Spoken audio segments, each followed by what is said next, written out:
Everyone, welcome to DRX Abhilasha IMS BHU channel. आज की video में फ्रेंड्स हम जानेंगे एक ऐसी कॉमन सी आदत के बारे में जिससे सभी लोग परेशान होते हैं। जी हाँ फ्रेंड्स, आज मैं बात कर रही हूँ खर्राटों के बारे में। खर्राटे यानी कि स्नोरिंग एक ऐसी समस्या है जिससे आप कम प्रभावित होते हैं, आपके अगल बगल वाले ज्यादा परेशान हो जाते हैं।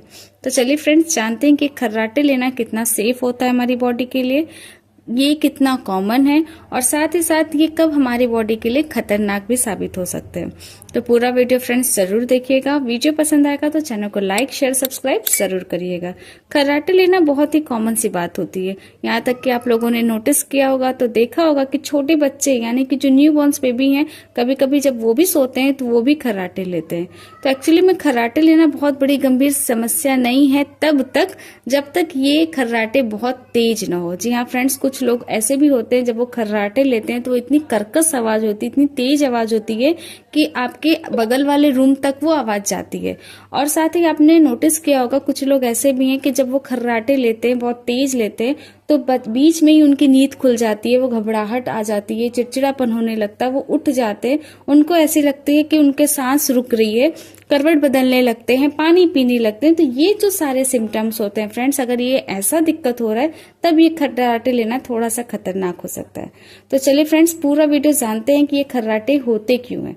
तो खर्राटे लेना एक तरीके का अवरोध होता है। जब हमारे सांस लेने में, हमारे वायु मार्ग में दिक्कत आती है, अवरोध आती है, चाहे वो नाक से चाहे वो मुंह से, तो उसके कारण वहां पे कंपन होने लगता है, जिसके कारण खर्राटे जैसी आवाज आने लगती है।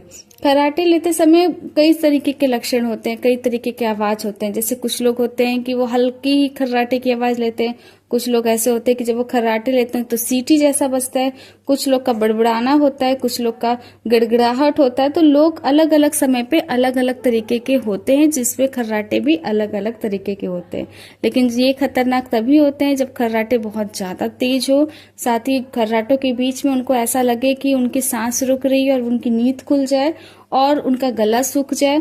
साथ ही सिर में दर्द होना, दिन में भी चिड़चिड़ापन होना, दिन में भी नींद आना, ये सारी अगर समस्या होती है तो ये सारी समस्या खर्राटों के लिए बहुत ही ज्यादा अच्छी बात नहीं है। ये स्लीप एपनिया का सिम्टम्स हो सकता है। अब जानते हैं फ्रेंड्स कि खर्राटे आने के कारण क्या होते हैं। जब भी हम सांस लेते हैं तो आपकी जो नाक और मुंह होते हैं वो गले से हवा को अंदर धकेलते हैं और आपके वायु मार्ग में रुकावट होने के कारण ये जो टिश्यूज होते हैं आपस में कंपन कर सकते हैं, क्योंकि हवा आपके माध्यम से ही प्रभावित हो रही है। और ऐसा होने के कारण, ये कंपन होने के कारण गड़गड़ाहट या खड़खड़ाहट जैसी आवाज होती है, जिसे हम खर्राटे के रूप में जानते हैं। तो ये जो रुकावट होती है, कई सारे कारण इसके हो सकते हैं। जैसे कि जब आपकी तालू नरम हो, यानी कि जो आपके मुंह का छत का पिछला भाग हो, अगर वो बहुत ही ज्यादा सॉफ्ट होता है तो उसके कारण रुकावट हो सकती है। दूसरा, किसी किसी का टॉन्सिल्स बढ़ जाता है, इसके कारण भी ये रुकावट हो सकती है। किसी किसी को एडनोडाइट्स होते हैं, वो अगर बढ़ जाते हैं तो उसके कारण भी रुकावट होती है, खर्राटे की प्रॉब्लम होती है। और कुछ लोग ऐसे होते हैं फ्रेंड्स जिनकी जीभ बहुत बड़ी होती है, जिसके कारण भी खर्राटे होते हैं। इसके साथ ही कुछ और भी कारण होते हैं, जैसे कि बढ़ती उम्र, जैसे जैसे एज बढ़ती है वैसे वैसे खर्राटे लेना थोड़ा सा कॉमन हो जाता है, क्योंकि जो वहाँ की हमारे मांसपेशियों की जो टोन होती है वो धीरे धीरे कम हो जाती है, जिससे कि हमारे वायु मार्ग जो है वो सिकुड़ जाते हैं और खर्राटे की जैसी आवाज आती है। साथ ही ऐसे लोग जो बहुत ही ज्यादा मात्रा में शराब और शामक जैसी चीजों को लेते हैं, जो काफी ज्यादा हमारी बॉडी के लिए खतरनाक होती है, ऐसे चीजों के कारण भी हमारे नाक, मुंह और गले के माध्यम से जो हवा प्रभावित होती है वहां पे रुकावट होने लगता है और खर्राटे की समस्या होने लगती है। कुछ लोग ऐसे होते हैं फ्रेंड्स जिनके एडनोइड्स जो होते हैं वो बहुत ही बढ़े हुए रहते हैं, टॉन्सिल्स बड़ी होती है, जीभ बड़ी होती है, यहाँ तक कि तो ये सारी जो जीभ वगैरह जो बड़ी होने के कारण जो नाक और मुंह से हवा को प्रवाह देना होता है वो थोड़ा सा मुश्किल हो जाता है, उसके कारण भी ये खर्राटे की प्रॉब्लम हो सकता है। और तो और जिनका पारिवारिक इतिहास हो, यानी कि ये फ्रेंड्स जेनेटिक्स भी हो सकता है। कुछ लोग की फैमिली में आपने देखा होगा कि उनके फैमिली में कोई, किसी ने माता पिता किसी को खर्राटे की प्रॉब्लम होती थी, तो आगे जाके उनके बच्चों में भी खर्राटे जैसी प्रॉब्लम हो सकती है।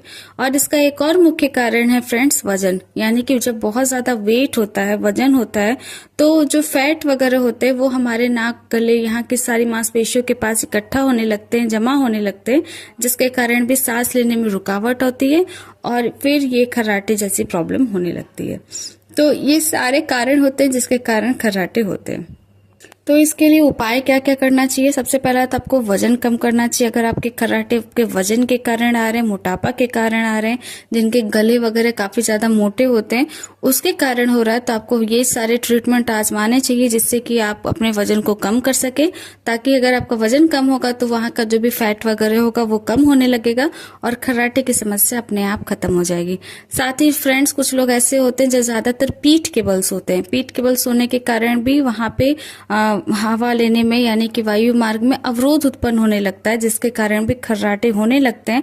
तो अगर आपको पीठ के बल सोने की आदत है और उसके कारण खर्राटे आ रहे हैं तो आपको ध्यान देना होगा कि जब भी आप सोएं तो ज्यादातर करवट लेकर सोएं, खासकर बाएं करवट सोएं, ताकि ये जो खर्राटे की प्रॉब्लम है वो खत्म हो सके। इसके साथ ही फ्रेंड्स, कुछ लोग के लिए एक तकिया आता है, क्योंकि ये तकिया जो होता है वो स्पेशली उन पेशेंट्स के लिए होता है ताकि जिनका भी ये जीभ वगैरह बड़ा है, समझ रहे, तो उनके लिए वो स्पेशली वो वैसा तकिया रहता है, वो थोड़ा सा ऊंचा रहता है। अगर आप उसको लगा के सोते हैं तो वायु मार्ग में जो भी हवा का प्रवाह होता है वो आसानी से हो जाता है और फिर आपको ये प्रॉब्लम नहीं होगी, खर्राटे नहीं आएंगे। उम्मीद है फ्रेंड्स आज का वीडियो आपको इंटरेस्टिंग लगा होगा। वीडियो पसंद आया तो चैनल को लाइक शेयर सब्सक्राइब जरूर करिएगा। Thanks for watching.